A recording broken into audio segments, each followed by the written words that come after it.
Hey there. Something very important is happening in Congress this month, and nobody's really talking about it.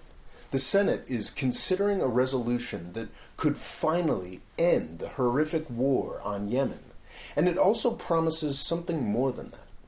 This could be the beginning of the end of our pointless, 2-decade-long war on terror. Under the United States Constitution, Congress is supposed to approve any war that the United States fights. For 16 years, the President and the Pentagon have done whatever they want because of a single law that was rushed into force on September 14, 2001. This law is known as the Authorization for the Use of Military Force, or the AUMF for short. It is the central legal justification for all of the drone wars, all of the special forces operations, and all of the actions, both open and secret, that make up the forever war that the United States has been fighting. The Iraq War does have its own authorization, but everything else looks to the AUMF to provide its legal cover. The mission creep has been ridiculous. The language of the AUMF gives the government the right to go after the perpetrators of 9/11. But the AUMF has been used to justify 16 years of endless war, everywhere from the Philippines to Niger and almost everywhere in between. During this time, the U.S. Congress has done essentially nothing to take back its constitutional right to determine where the country goes to war.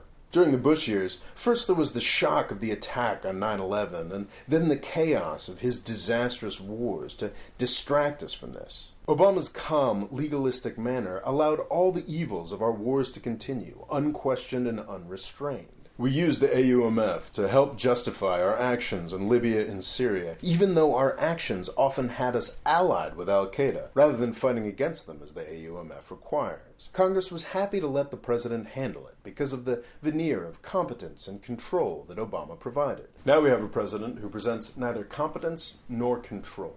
The U.S. Congress is finally beginning to wake up to its responsibilities again. It is taking a truly horrific war to bring that about.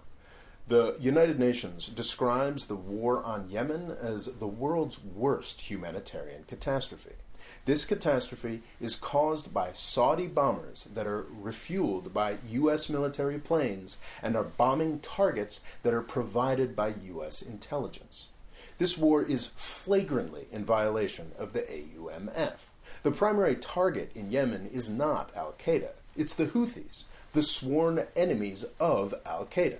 Last November, the House of Representatives debated and passed a toothless resolution expressing concern about Yemen. These wheels are turning slowly, but they are turning. This month, we have a real opportunity to finally shut down this illegal, counterproductive, and horrific war. A Democrat, a Republican, and a very famous independent senator have teamed up to restore the honor of the U.S. Congress. The resolution they have proposed requires that U.S. forces stop participating in the war in Yemen within 30 days. Without the support of the United States, the Saudi war on Yemen could collapse quickly, possibly saving millions of lives.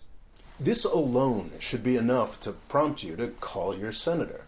But there's the potential for much, much more. As of today, under the current interpretation of the AUMF, decisions of war and peace are made by bureaucrats who are more accountable to defense contractors than they are to the U.S. people. If we leave these decisions with these people, these wars are never going to end. But if we reward Congress for doing the right thing in Yemen, there's a possibility that they could step up and do much more. We're not going to break the military-industrial complex with a single legislative action, but we could make it much, much saner. So if you're a U.S. citizen, please call your senator's office and ask them to support the Sanders-Lee-Murphy resolution on the war in Yemen. If you're not a U.S. citizen, please forward this video to somebody who is. We really could make a difference this month. Thanks for watching. Please subscribe. And if you'd like a free essay on a completely different topic, I suggest you sign up for my email newsletter. Thanks.